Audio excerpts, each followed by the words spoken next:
ಹಮ್ಮಿಕೊಂಡಿರುವ ರಾಜ್ಯ ಪ್ರಶಸ್ತಿ ಪ್ರದಾನ ಸಮಾರಂಭ ಹಾಗೂ ವಚನಕಾರ್ತಿಯರ ಕ್ರಾಂತಿಯ ಹೆಗ್ಗುರುತು ಕೃತಿ ಲೋಕಾರ್ಪಣೆ. ಈ ಕಾರ್ಯಕ್ರಮಕ್ಕೆ ತಮಗೆಲ್ಲರಿಗೂ ಹೃದಯಪೂರ್ವಕವಾಗಿ ಮತ್ತೊಮ್ಮೆ ಸ್ವಾಗತ ಸುಸ್ವಾಗತವನ್ನ ಕೋರುತ್ತೇನೆ. ಹಾಗೆ ಈ ಕಾರ್ಯಕ್ರಮದ ಸಾನ್ನಿಧ್ಯವನ್ನ ಕೊಡ್ತಾ ಇದ್ದೇನೆ. ಹಾಗೆ ಶ್ರೀ ಡಾಕ್ಟರ್ ಶಶಿಕಾಂತ್ ಪಟ್ಟಣ್, ಅಧ್ಯಕ್ಷರು, ಬಸವ ತಿಳುವಳಿಕೆ ಮತ್ತು ಸಂಶೋಧನಾ ಕೇಂದ್ರ ಪುಣೆ, ಇವರು ಕೂಡ ವೇದಿಕೆಯನ್ನು ಅಲಂಕರಿಸಬೇಕೆಂದು ವಿನಂತಿಸಿ. ಗೌರವಾನ್ವಿತ ಕುಲಪತಿಗಳು, ಕೊಡಗು ವಿಶ್ವವಿದ್ಯಾಲಯ, ಶ್ರೀಮತಿ ಸವಿತಕ್ಕ, ಅಂತಾರಾಷ್ಟ್ರೀಯ ಜಾನಪದಿ, ಬೆಂಗಳೂರು ತಿಳಿಸಿಕೊಳ್ತಾ ಇದ್ದೇನೆ. ತಾವೆಲ್ಲರೂ ಮತ್ತೊಮ್ಮೆ ಗೌರವವಾಗಿ ಆತ್ಮೀಯವಾಗಿ ಚಪ್ಪಾಳೆಯ ಮೂಲಕ ಈ ಎಲ್ಲ ಮಹಿಳೆಯರಿಗೆ ಸ್ವಾಗತ ಸುಸ್ವಾಗತವನ್ನು.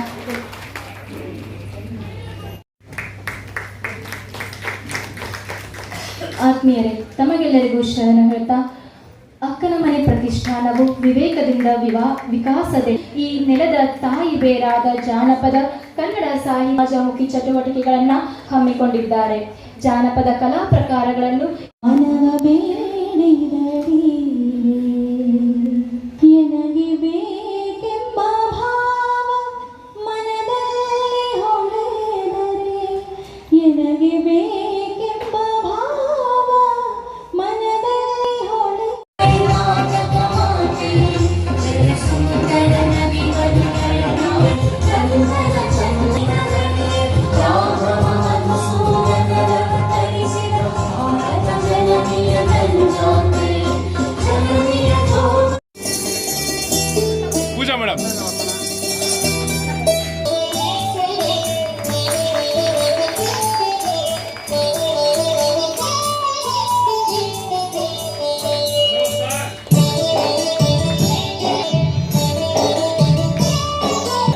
ಜ್ಞಾನದ ಬಲದಿ ಜ್ಞಾನದ ಕೇಡು, ಅಂಧದ ಕೇಡು ಸತ್ಯದ ಬಲದಿಂದ ಅಸತ್ಯದ ಕೇಡು, ಜ್ಯೋತಿಯ ಬಲದಿಂದ ತಮಂಧದ ಕೇಡು ನೋಡಯ್ಯ, ಸತ್ಯದ ಬಲದಿಂದ ಅಸತ್ಯದ ಕೇಡು ನೋಡಯ್ಯ.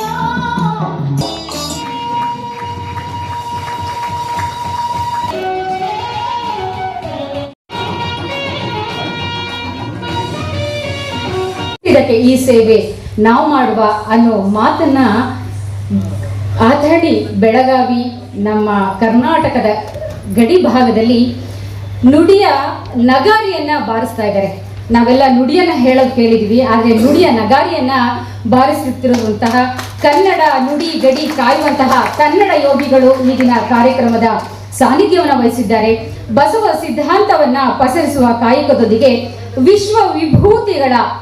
ವಿಶ್ವದ ವಿಭೂತಿಗಳ ಸಂಗಮವಾದ ಮಹಾತ್ಮರ ಚರಿತಾಮೃತ ಅನ್ನೋ ಕೃತಿ ಇವರದು ಲೋಕಾರ್ಪಣೆಯಾಯಿತು.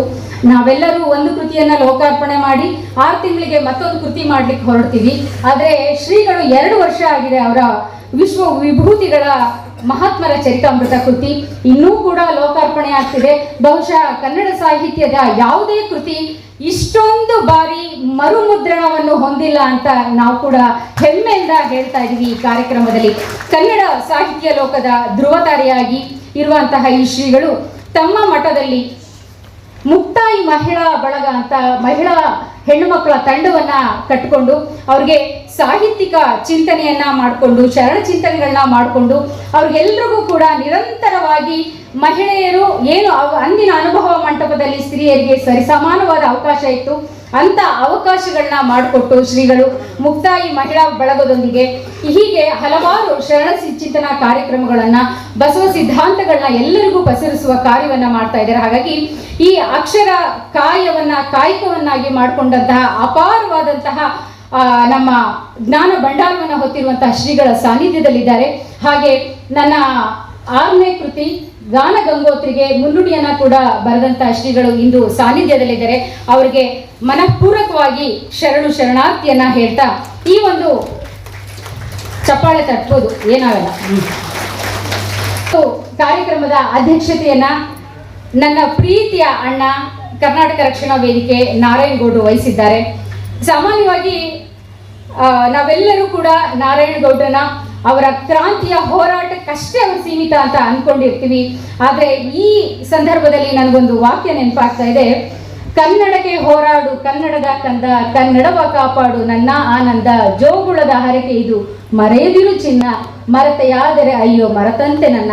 ಈ ಮಾತನ್ನ ಅವ್ರ ತಾಯಿ ಅವ್ರ ಕಿವಿನಲ್ಲಿ ಹೆಸರು ನಾರಾಯಣಗೌಡ ಅನ್ನೋ ಮುಂಚೆನೆ ಕನ್ನಡದ ಈ ಕೀರ್ತಿ ಪತಾಕೆಯನ್ನ ಹಾಡು ಮಗನೆ ಅಂತ ಮರೆತೆಯಾದರೆ ಅಯ್ಯೋ ಮರೆತಂತೆ ನನ್ನ ಈ ಮಾತನ್ನ ಅವ್ರ ತಾಯಿ ಹೇಳಿರ್ಬೋದು. ಹಾಗಾಗಿ ಹೆಸರಿಗಿಂತಲೂ ಕೂಡ ನಾರಾಯಣಗೌಡರ ಪ್ರೀತಿ, ಅವರ ಕನ್ನಡದ ಕ್ರಾಂತಿ ಎಲ್ಲವೂ ದೊಡ್ಡದು ಅಂತ ಹೇಳ್ಬೋದು. ಎಜಿ ಕಚೇರಿಯಿಂದ ಪ್ರಾರಂಭವಾದಂತಹ 26 ವರ್ಷಗಳ ಹಿಂದಿನ ಹೋರಾಟ ಇವತ್ತು ಕೆಪಿಎಸ್ಸಿಯ ವಿಚಾರವಾಗಿ ವಿದ್ಯಾರ್ಥಿಗಳಿಗಾದಂತಹ ಅನ್ಯಾಯವನ್ನ ನಾವು ಪ್ರತಿದಿನ ಪತ್ರಿಕೆ ಮಾಧ್ಯಮದ ಮುಖಾಂತರ ನೋಡ್ತಾ ಬರ್ತೀವಿ. ಯಾಕಂದ್ರೆ ಕೆಪಿಎಸ್ಸಿ ವಿದ್ಯಾರ್ಥಿಗಳಿಗೆ ಅವರ ಪರೀಕ್ಷೆಯಲ್ಲಿ ಬರೆಯುವಂತಹ ಏನು ಪ್ರಶ್ನೆ ಪತ್ರಿಕೆಗಳಲ್ಲಿ ಪ್ರಶ್ನೆನೇ ತಪ್ಪು ಬಂದಂತಹ ಸಂದರ್ಭದಲ್ಲಿ ಎಲ್ಲ ಕೆಪಿಎಸ್ಸಿ ವಿದ್ಯಾರ್ಥಿಗಳು ಕರ್ನಾಟಕ ರಕ್ಷಣಾ ವೇದಿಕೆ ಕಚೇರಿಗೆ ಬರ್ತಾರೆ. ನ್ಯಾಯ ಒದಗಿಸ್ಕೊಡಿ, ಕಟ್ಟ ಕಡೆಯ ಅಸ್ತ್ರ ಅಂತೀವಲ್ಲ, ಅವರು ಎಲ್ಲ ಅಸ್ತ್ರಗಳನ್ನ ಮುಗಿಸಿ ನಾರಾಯಣಗೌಡರ ಬಳಿ ಕಡೆಯ ಅಸ್ತ್ರಕ್ಕೆ ಬರ್ತಾರೆ. ಹಾಗಾಗಿ ಅವ್ರಿಗಾಗಿ ಹಲವಾರು ಹೋರಾಟಗಳನ್ನ ಮಾಡಿರುವಂಥದ್ದಿದೆ. ಡಾಕ್ಟರ್ ಸರೋಜಿನಿ ಮಹಿಷಿ ವರದಿ ಅನುಷ್ಠಾನ ಬರಬೇಕು ಅಂತ ಪ್ರಾರಂಭವಾದಂತಹ ಕನ್ನಡದ ಮಕ್ಕಳ ಉದ್ಯೋಗದ ಹೋರಾಟ ಇಂದು ಕರ್ನಾಟಕದಲ್ಲಿ ಇರುವಂತಹ ಎಲ್ಲ ಉತ್ಪನ್ನಗಳ ಮೇಲೆ ಕನ್ನಡದ ಹೆಸರು ಬರುವಂತ ಹೋರಾಟ ತನಕನೂ ಕೂಡ ಕನ್ನಡಿಗ ಕರ್ನಾಟಕದ ವಿಚಾರವಾಗಿ ಪ್ರಾರಂಭವಾಗಿದೆ. ನಿರಂತರವಾಗಿ ಈ ಹೋರಾಟಗಳು ನಡೀತಾ ಇದೆ. ಹಾಗಾಗಿ ಅರಸೀಕೆರೆಯಲ್ಲಿ ತಮಿಳಿನಲ್ಲಿ ಒಂದು ಹಾಡಾಕ್ತಾರೆ, ತಮಿಳು ಹಾಡು ಹಾಕಬೇಕು ಕರ್ನಾಟಕದಲ್ಲಿ ಅಂತ ಶುರುವಾದಂತ ಹೋರಾಟ 26 ವರ್ಷವರೆಗೂ ಕೂಡ ಕನ್ನಡಿಗ ಕರ್ನಾಟಕದ ವಿಚಾರವಾಗಿ ಕ್ರಾಂತಿಯ ಕುರುಹಕ್ಕಾಗಿ ನಮ್ಮ ರಕ್ಷಣಾ ವೇದಿಕೆ ರಾಜ್ಯಾಧ್ಯಕ್ಷರು ಕೆಲಸ ಮಾಡ್ತಾ ಬಂದಿದ್ದಾರೆ. ಕಳೆದ 15 ದಿನದಷ್ಟೇ ಕೂಡ ಬೆಳಗಾವಿನಲ್ಲಿ MES ಮರಾಠರ ಪುಂಡಾಟಿಕೆಯನ್ನು ನಾವೆಲ್ಲರೂ ಕೂಡ ನೋಡಿದ್ದೀವಿ. ನಾವೆಲ್ಲ ನೋಡಿದ್ವು, ಒಂದಿಷ್ಟು ಬೈಕೊಂಡ್ವು, ಆಗಬಾರ್ದಾಗಿತ್ತು ಅಂದ್ವು. ಆದರೆ ನಾರಾಯಣಗೌಡರು ಬೆಳಗಾವಿಗೆ ಹೋಗಿ ಯಾರ ಮೇಲೆ ಮಸಿ ಬೆಳೆದ್ರು, ಯಾರಿಗೆ ಇಲ್ಲದಂತಹ ಪೋಸ್ಕೋ ಕೇಸ್ ಹಾಕಿದ್ರು, ನಮ್ಮ ಎಲ್ಲ ಒಂದು ನಿಯೋಗವನ್ನ ಕರ್ಕೊಂಡು ಹೋದ್ರು. ನಾವು ನಿಯೋಗ ಬೆಳಗಾವಿಗೆ ಹೋದ ಕೂಡಲೇ ಅವ್ರ ಮೇಲಿನ ಪೋಸ್ಕೋ ಕೇಸು ವಾಪಸ್ ಬರುತ್ತೆ, ಯಾರು ಕಂಡಕ್ಟರ್ ಇದ್ರಲ್ಲ ಅವ್ರ ಮೇಲೆ. ಹಾಗಾಗಿ ಯಾವ ಅಧಿಕಾರಿ ಅವ್ರ ಮೇಲೆ ಕೇಸ್ ಹಾಕಿದ್ನಲ್ಲ ಅವರು ಕೂಡ ಎತ್ತಗಂಡಿ ಆಗ್ತಾನೆ. ಹಾಗಾಗಿ ಕರ್ನಾಟಕದ ಎಲ್ಲ ಹೋರಾಟದ ಕಿಚ್ಚಿಗೆ ಸಾಕ್ಷಿಯಾದಂತಹ ಜನಪದೀಯರ ಬದುಕನ್ನು ಕಟ್ಟುವಂತಹ ಎಲ್ಲ ಕೆಲಸಕ್ಕೆ ಅವರು ಕೈ ಹಾಕಿದ್ದಾರೆ. ಹಾಗಾಗಿ ನನ್ನ ಕಾರ್ಯಕ್ರಮದ ಅಧ್ಯಕ್ಷತೆನ ವಹಿಸ್ಕೊಂಡಿದ್ದಾರೆ. ನನಗೆ ಇನ್ನೂ ಒಂದು ಮಾತು ಹೇಳಿದ್ರು, ನೆನಪಾಗ್ತಾ ಇದೆ ಇವತ್ತು. ನಾನು ಒಂದು ಮಾತು ಹೇಳಿದ್ರಣ್ಣ, ಸಾಮಾನ್ಯವಾಗಿ ಎಲ್ಲರೂ ಏನು ಹೇಳ್ತಾರೆ ಅಂತಂದ್ರೆ, ಹೌದು ನೀವು ರೆಸ್ಟ್ ತಗೊಳ್ಳಿ ಈ ಸಂದರ್ಭದಲ್ಲಿ ಅಂತಾರೆ. ಅಣ್ಣ ನಂಗೆ ಹೇಳಿದ್ರು, ಬಿಡುವಿನ ಸಮಯದಲ್ಲಿ ಇರ್ತೀಯ, ಯಾವುದಾದ್ರೂ ಒಂದು ಕೃತಿ ಬರಿ, ಪುಸ್ತಕ ಬರಿ, ಸಮಯ ವ್ಯರ್ಥ ಮಾಡಬೇಡ ಅಂತಂದ್ರು.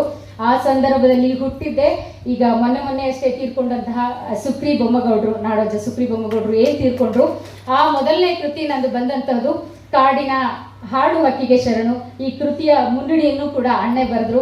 ಇವತ್ತಿನ ಈ ಪುಸ್ತಕದ ಬೆನ್ನುಡಿಯನ್ನು ಕೂಡ ಅಣ್ಣ ಬರೆದಿದ್ದಾರೆ. ಹಾಗಾಗಿ ಈ ಅಧ್ಯಕ್ಷತೆ ವಹಿಸಿರುವಂತಹ ಅಣ್ಣನನ್ನ ನಮಸ್ಕರಿಸ್ತಾ ಮೊದಲಿ ಕಾರ್ಯಕ್ರಮದ ಉದ್ಘಾಟನೆಗೆ ಬರ್ಗೂರು ರಾಮಚಂದ್ರಪ್ಪನವರು, ಭಾರತೀಯ ಪ್ರಬಂಧಕಾರರು, ಗೀತ ರಚನೆಕಾರರು, ಗೀತ ಕಥೆಗಾರರು, ಚಲನಚಿತ್ರ ನಿರ್ದೇಶಕರು, ಸಮಾಜವಾದಿ ಬರಹಗಾರರು, ಕಾದಂಬರಿಕಾರರು, ಕರ್ನಾಟಕ ಪಠ್ಯಪುಸ್ತಕಗಳ ಸಂಘದ ಪಠ್ಯಪುಸ್ತಕದ ಪರಿಷ್ಕರಣಾ ಸಮಿತಿಯ ಅಧ್ಯಕ್ಷರಾಗಿ ಕಾರ್ಯನಿರ್ವಹಿಸಿದ್ದಾರೆ.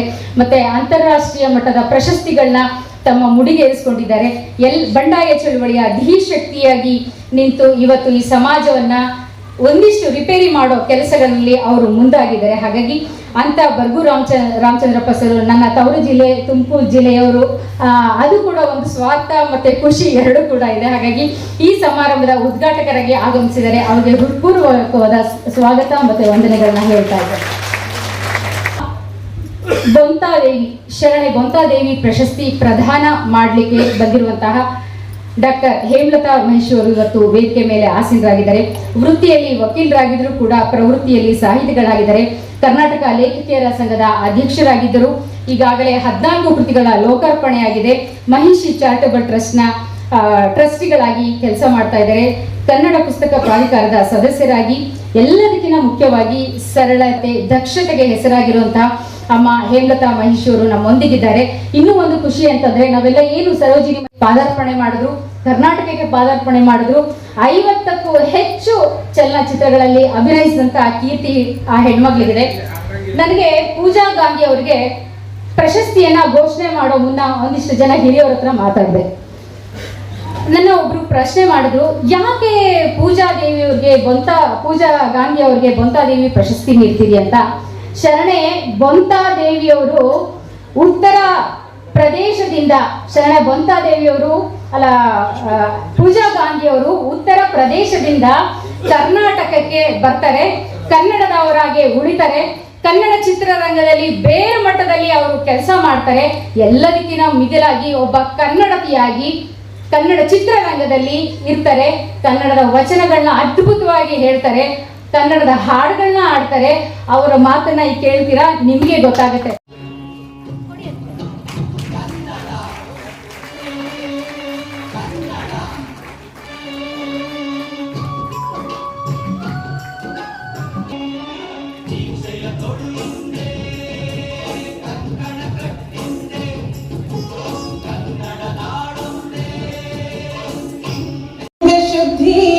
ಇದೇ ಬಹಿರಂಗ ಶುದ್ಧಿ, ಇದೇ ನಮ್ಮ ಕೂಡಲ ಸಂಗಮ ದೇವರ ಒಲಿಸುವ ಪರಿ, ಒಲಿಸುವ ಪರಿ. ಇದೇ ನಮ್ಮ ಕೂಡಲ ಸಂಗಮ ದೇವರ ಒಲಿಸುವ ಪರಿ, ಒಲಿಸುವ ಪರಿ. ಕಳಬೇಡ ಕೊಲಬೇಡ, ಕಲಬೇಡ ಕೊಲಬೇಡ, ಹುಸಿಯ ನುಡಿಯಲು ಬೇಡ, ಹುಸಿಯ ನುಡಿಯಲು ಬೇಡ, ಮುನಿಯಬೇಡ ಮುನಿಯಬೇಡ, ಅನ್ಯರಿಗೆ ಅಸಹ್ಯ ಪಡಬೇಡ. 27ರಿಂದ ಇಡೀ ರಾಜ್ಯದ 31 ಜಿಲ್ಲೆಯಲ್ಲಿ ಭಾರಿ ದೊಡ್ಡ ಕನ್ನಡಿಗ ಕರ್ನಾಟಕ. ಈಗ ನೋಡಿ, ಮೊನ್ನೆ ಸರ್ಕಾರ ಆದೇಶವನ್ನು ಮಾಡ್ತು, ಅದು ಆಯಿತು. ನಾಮಫಲಕ ಕನ್ನಡ 60% ಹಾಕಬೇಕು ಅಂತೇಳಿ ಹಾಕಬೇಕಾದ್ರೆ ಅದು ಕರ್ನಾಟಕ ರಕ್ಷಣಾ ವೇದಿಕೆಯ ಹೋರಾಟ. ನನ್ನ 14 ದಿವಸ ಜೈಲಿಟ್ರು, 16 ಕೇಸ್ ಹಾಕಿರು, 2 ದಿವಸ ಊಟ ನೀರು ಕೊಡದಲ್ಲೇ ಲಾಕಪ್ಪಲ್ಲಿ ಇಟ್ಟರು, ಎಲ್ಲ ಮಾಡಿದ್ರು. ಇವತ್ತು ಬೀದಿಯಲ್ಲಿ ದೊಡ್ಡ ದೊಡ್ಡ ಅಕ್ಷರದಲ್ಲಿ ಮುದ್ದಾದ ಅಂದವಾದ ಕನ್ನಡ ಇಡೀ ಬೆಂಗಳೂರೆಲ್ಲ ಕರ್ನಾಟಕದಲ್ಲಿ ಕಾಣ್ತಾ ಇದೆ. ಇದು ಬದಲಾವಣೆ, ಇದು ಆಗಬೇಕಾದ್ದು ಬದಲಾವಣೆ. ಮಂತ್ರಕ್ಕೆ ಮಾವಿನಕಾಯಿ ಉದುರೋ ಕಾಲ ಹೋಯಿತು. ಮಂತ್ರಕ್ಕೆ ಮಾವಿನಕಾಯಿ ಉದುರೋಲ್ಲ. ಏನಾರ ಉಪದೇಶ ಮಾಡಿದ್ರೆ ಕೇಳ್ತಾರೆ, ಕೇಳ್ಬಿಟ್ಟು ಒಂದಷ್ಟು ಮುಖದ ಮುಂದೆ ಒಳ್ಳೆ 4 ಮಾತು ಹೊಗಳಿಕೆ ಮಾತು ಹಾಡಿ ಹೊರಟೋಗ್ತಾರೆ ಅಷ್ಟೇ. ಆದ್ರೆ ಆಗಬೇಕಾದ್ದು ತುಂಬ ಇದೆ ಕನ್ನಡದ. ಯಾಕೆಂದರೆ ಕರ್ನಾಟಕದಲ್ಲಿ ಕನ್ನಡಿಗರ ಅಸ್ತಿತ್ವ ಇಲ್ಲ ಅನ್ನೋದಾದರೆ ಮಹಿಷಿಯವರು ಹೇಳ್ತಾ ಇದ್ರು. ಒಂದು ಕಾಲಕ್ಕೆ ದಕ್ಷಿಣ ಭಾರತದವರ ಭಾಷಿಕರ ವಲಸೆ ಬೆಂಗಳೂರು, ಈಗ ಉತ್ತರ ಭಾರತದ ಭಾಷಿಕರ ವಲಸೆಯಲ್ಲಿ ಬೆಂಗಳೂರು ಮುಳುಗೋಗಿದೆ. ಬರಗೂರು ರಾಮಚಂದ್ರಪ್ಪನವರಿಗೆ ಒಂದು ವಿಚಾರ ಗೊತ್ತಿಲ್ಲ ಅನ್ಸುತ್ತೆ. ಇತ್ತೀಚಿನ ದಿನಗಳಲ್ಲಿ ಬೆಂಗಳೂರಿನ ಗುಜರಾತಿಗಳು, ಸಿಂಧಿಗಳು, ಮಾರ್ವಾಡಿಗಳು ಇವರೆಲ್ಲ ಅಶೋಕ ಹೋಟ್ಲಲ್ಲಿ ಒಂದು ಸಭೆ ಮಾಡ್ತಾರೆ. ಸಭೆ ಮಾಡಿ ಹಿಂದಿ ಭಾಷಾ ರಾಜ್ಯಗಳ ಒಕ್ಕೂಟ ಅಂತ ಒಂದು ಸಂಸ್ಥೆಯನ್ನು ಉದ್ಘಾಟನೆ ಮಾಡ್ತಾರೆ. ಆ ಉದ್ಘಾಟನೆಯ ಮೊದಲನೆಯ ಅಂಶ ನಿರ್ಣಯ ಏನು ಅಂದರೆ, ಬೆಂಗಳೂರಲ್ಲಿ ಕನ್ನಡಿಗರು ಕೇವಲ 26%. ಬಹುತೇಕ ನಾವು ಉತ್ತರ ಭಾರತದ ರಾಜ್ಯಗಳಿಂದ ಬಂದಂಥ ವಲಸಿಗರ ಸಂಖ್ಯೆ ಜಾಸ್ತಿ ಇರೋದ್ರಿಂದ ಬೆಂಗಳೂರು ಮಹಾನಗರವನ್ನು ಕೇಂದ್ರಾಡಳಿತ ಪ್ರದೇಶ ಅಂತ ಘೋಷಣೆ ಮಾಡಿ ಅಂತ ಹೇಳಿ ರಾಷ್ಟ್ರಪತಿಗಳಿಗೆ ಮನವಿ ಮಾಡಲಿಕ್ಕೆ ಒಂದು ನಿಯೋಗ ಹೊರಡುತ್ತೆ. ಏನೋ ಅಪ್ಪಿ ನನ್ನ ಕಿವಿಗೆ ಬಿತ್ತು, ಅದು ಗೊತ್ತಾಯಿತು. ಅಶೋಕ ಹೋಟ್ಲಲ್ಲಿ ಸಭೆ ನಡೀತಿತ್ತು. ನಮ್ಮ ಹುಡುಗರಿಗೆ ಹೇಳಿದ್ದೆ, ಕಬ್ಬಿನ ಗದ್ದೆಗೆ ಆನೆ ನುಗ್ಗಿರಿ ಹಂಗಾಗುತ್ತೆ ಹಂಗಾಗಬೇಕು ಅಂತ ಬಿಟ್ಟು ಹೊರಟೋಗಿದ್ರು. ರಾಷ್ಟ್ರಪತಿಗಳಿಗಲ್ಲ, ಯಾವ ನಿಯೋಗವು ಯಾರ ಹತ್ರಕ್ಕೂ ಹೋಗ್ಲಿಕ್ಕೆ ಆಗಿಲ್ಲ ಇವತ್ತವರೆಗೂ. ಹಾಗಾಗಿ ಇಂಥದ್ದೆಲ್ಲವನ್ನ ನಾವು ನೋಡ್ತಾ ಇದ್ದೀವಿ. ಭವ್ಯ ಭಾರತದ ಶಿಲ್ಪಿಗಳು, ಭವ್ಯ ಕರ್ನಾಟಕದ ಶಿಲ್ಪಿಗಳು ನೀವಿಲ್ಲಿ ಕೂತಿದ್ದೀರಿ. ಇವತ್ತು ನೀವು ಸರ್ಕಾರಕ್ಕೆ, ಅಧಿಕಾರಕ್ಕೆ ಇಲ್ಲ ನಮ್ಮ ಮೇಲೆ ಏನಾದರೂ ಕ್ರಮ ಆಗುತ್ತೆ ಅನ್ನೋದಕ್ಕೆ ಹಂಜುಬಾರ್ದು. ಎಲ್ಲರ ಕೈಲೂ ಮೊಬೈಲ್ ಇದೆಯಲ್ವಾ? ಮೊಬೈಲ್ ಇಲ್ದವ್ರು ಯಾರೂ ಇಲ್ಲ ಇವತ್ತು, ಎಲ್ಲರ ಕೈಲೂ ಮೊಬೈಲ್ ಇದೆ. ಕನಿಷ್ಠ ಸಾಮಾಜಿಕ ಜಾಲತಾಣದಲ್ಲಿ ಕನ್ನಡದ ನಾಡಿನ ಮೇಲೆ ಆಗುವ ದಬ್ಬಾಳಿಕೆ, ಕನ್ನಡದ ಭಾಷೆಯ ಮೇಲೆ ಆಗುವ ದಬ್ಬಾಳಿಕೆ, ಕನ್ನಡಿಗರ ಮೇಲೆ ಆಗುವ ದಬ್ಬಾಳಿಕೆಯನ್ನ ನೇರವಾಗಿ ಯಾವ ಮುಲಾಜಿಲ್ಲದಲೇ ಖಂಡಿಸಬೇಕು.